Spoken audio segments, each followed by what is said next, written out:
Welcome back. You're watching live from Paris on France 24. It's time now to find out what's going on in the French press today. James Creedon's here for Media Watch. Hi there, James. Good evening, Laura. And of course, there's only one story doing the rounds in the French press, isn't it? It's the election. 11 days to go, I believe. That's right. And everybody's Tick-tock, taking tick-tock. sides and attacking the people they don't like and all the rest of it. The knives are out. Take us through the juicy with bits. some good reason. Now, the thing is, Libération and Le Figaro, right? I think if you were to kind of oppose the French media, they kind of are the two mainstream papers that are most on opposite ends of the political spectrum. Le Figaro to the right supports Nicolas Sarkozy, generally speaking. Libération to the left supporting François Hollande. Mainstream right, I should hasten to add, and mainstream left. Now, today what you have is...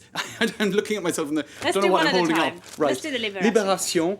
Libération. Le Pen is compatible with the Republic. A shock declaration from many by Nicolas Sarkozy yesterday, saying that the far right, the National Front Party, you know, their ideas aren't completely incompatible with the Republic, which totally changes his UMP party's policy for the past 15, 20 years, where they have a brick wall between the right, the traditional right, that he stands for, and the far right. So that's a big shock. Le Figaro, for their part, are guns blazing for François Hollande, who has said in the past 24 hours, or who they claim he's more or less saying that he will go ahead and give voting rights to foreigners resident in France at local elections. This is a big kind of hot button issue. So there you go. And just look at this one then, Le Nouvel Observateur. Je sens le vague. Can you see that? And that's Nicolas Sarkozy being submerged by a wave. And he's on his own campaign poster. That's though, it. So just to explain that, Sarkozy said, I can feel the wave of support. And François Hollande turned it around and said, yeah, and the wave is going to hit you in the face. Yes. And so there's all this sort of catty back and forth going on. And Le Nouvel Observateur getting pretty catty as well. Nice bit of photoshopping So there. we know what side they're on But in this particular the truth is, election campaign. They do all have to win over some supporters from the far right, don't they? 1 in 5 French people voted for Marine Le Pen. Their votes count in this election. That's it, and it's a really big issue at the moment, and you can see across the media they're talking about this. Obviously, Sarkozy, if we look at that front page of Libération again, by saying that their ideas are compatible with the right, with the Republic, he's trying to reach out to far right voters in the hope that they will vote for him in the second round. Because I refuse to demonise them. That's it, and you can see the same thing going on in the left wing with François Hollande. Now they're what they call arm of mass seduction. Is Ségolène Royal, because she actually has a way, according to some in the Socialist Party, of speaking very clearly and very she's a very good way of reaching out to blue collar workers who may have formerly been left wing and were swung over to the far right because of the crisis. So there you go. They're saying that she is the secret weapon that might be able to explain François Hollande's programme in a more comprehensive way. It's a to weapon that convince didn't people to work vote for so well in 2007. But That's it. forget about that. All right, should we move on to something a bit more cheerful? Let's. Bit of blogging. That's it. Now, you know, it's something that I've been meaning to look at for the last number of days, because there are a lot of blogs out there in a very grim, negative election campaign that are trying to take a different look at politics and policies, right? So let's take a look at this one first of all. It's called, I've gone too far.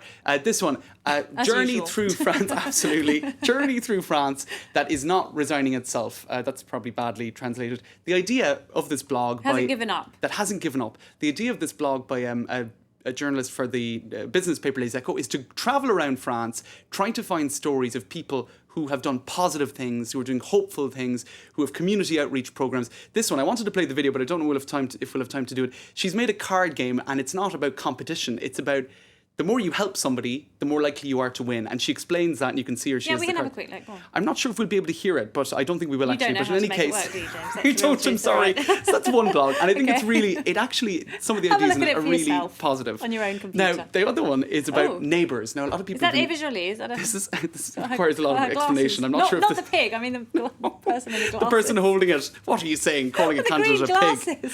All right, I'll explain this blog. It's about neighbours, right? Now in France, people tend to live, almost on top of each other in these very densely populated buildings. Don't we just? So when you make a bit of noise, or when your neighbours make a bit of noise, Yes. you see a lot of these kind of letters in the hallway are taped to the Please to the stop lift. making a noise. This is it.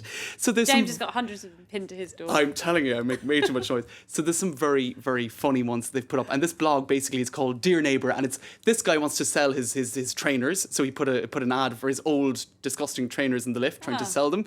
Another person said, what was it again? Thank you, please respect. Yeah, could you not urinate in the corridor, please? fair Go to the enough. toilet. And this person, you can see somebody had been graffitiing the doors in the corridor. So they stuck up a note saying, a friend of mine- hello, artist, or crappy artist, could you just not do that to my door, Oh please? dear, a friend of mine got a note telling her, please kindly don't put your laundry out to dry in your living room because we can see it from across the street and we find it offensive. It's amazing. And Welcome to honestly, Paris. you could spend a couple of hours on that website. There's really funny notes out there. All right, now, as we know, politicians here in France have been tentatively taking to Twitter, etc., haven't they, trying to get their message across. But the real king of social media is still the US president, isn't All it, right, Barack Obama? that's it. Now let's take a quick look. Nicolas Sarkozy, he's got what, 613,000 fans. François Hollande, 101,000. Barack Obama has 26 million Goodness me. likes on Facebook. And he's got George Clooney on his page. And let's take a look at his latest stunt, because he went on the Jimmy Fallon show to defend student loans in France, to defend them not, the rates not going up. Let's take a look at what he did, and he put it up on Facebook. Oh, that's the blog. Shit. No, come back. Les cartes où tu te sens un peu limité, tu choisis celle qui correspond le plus à ce que tu es en train de vivre. Right, that might be my fault. was it. That's actually the blog that we were meant to be looking at earlier. In any case, he put this video up where he's He's singing again. He's singing again, and it got 37,000 likes in the space of about an hour. You'll have to check it out for yourself. He uses social media really masterfully. It's really impressive. All right, James Creedon, many thanks. James will be back for Campaign Chronicles a little later in the programme. But now, for more of what's going on the internet, it's Web News.